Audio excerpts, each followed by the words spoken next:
राज्यों में राज्यसभा के लिए वोटिंग चल रही है। इसी बीच उत्तर प्रदेश के बारे में कयास लगाए जा रहे हैं कि यहां बड़ा खेल हो चुका है। दरअसल उत्तर प्रदेश में राज्यसभा की 10 सीटों के लिए वोटिंग हो चुकी है। इसमें से 7 सीटों पर बीजेपी के कैंडिडेट्स की जीत निश्चित मानी जा रही है।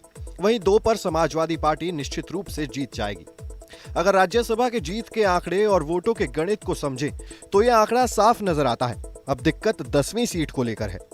दरअसल बीजेपी ने इस चुनाव में 8 कैंडिडेट उतारे थे और सपा ने 3। इस तरह 10 सीटों के लिए 11 उम्मीदवार मैदान में हैं। बीजेपी की ओर से सुधांशु त्रिवेदी, आरपीएन सिंह, अमरपाल मौर्य, तेजपाल सिंह, नवीन जैन, साधना सिंह, संगीता बलवंत और संजय सेठ मैदान में हैं। वहीं समाजवादी पार्टी ने जया बच्चन, आलोक रंजन और रामजी लाल सुमन को उतारा है। अब पूरा खेल समझने के लिए जीत के गणित को समझते हैं। राज्यसभा चुनाव में राज्य की विधानसभा के विधायक वोट डालते हैं। विधान परिषद के सदस्य इसमें हिस्सा नहीं लेते हैं।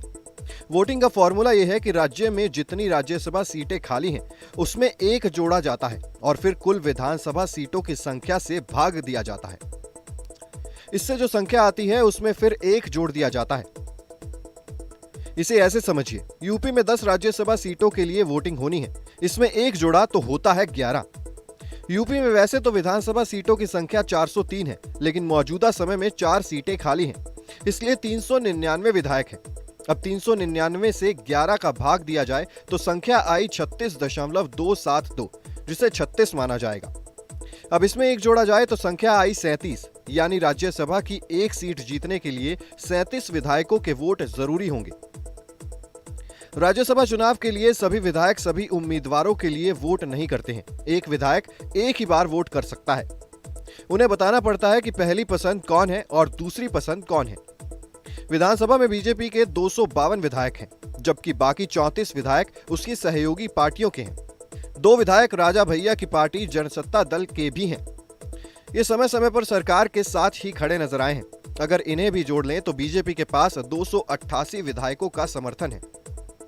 लेकिन बीजेपी को 8 उम्मीदवार जिताने के लिए 296 विधायकों के वोटों की जरूरत है, यानी अभी भी बीजेपी को अपना 8वां उम्मीदवार जिताने के लिए 8 वोट कम पड़ रहे हैं। इसी तरह समाजवादी पार्टी को अपने तीनों उम्मीदवार जिताने के लिए 111 वोटों की जरूरत है। समाजवादी पार्टी के पास अपने 108 विधायक हैं, कांग्रेस के 2 और बसपा का 1 विधायक है। लेकिन यहाँ दिक्कत यह है कि सपा विधायक इरफान सोलंकी जेल में है और वो वोट नहीं डाल सकेंगे। वहीं सपा की एक और विधायक पल्लवी रंजन ने भी वोट देने से इनकार कर दिया है। इतना ही नहीं, बसपा के एक विधायक का वोट भी सपा उम्मीदवार को मिलने की संभावना न के बराबर है। इस तरह सपा के पास 108 विधायकों का समर्थन ही मिलता दिख रहा है। यानी साफ है कि बीजेपी के 8 में से 7 और समाजवादी पार्टी के 3 में से 2 उम्मीदवारों को जीतने में कोई दिक्कत नहीं आएगी।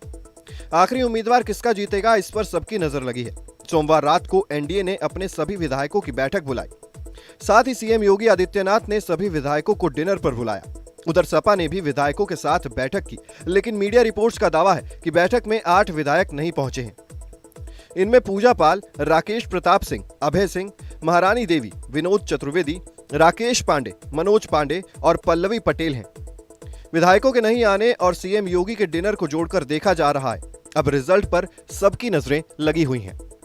Team news nation digital.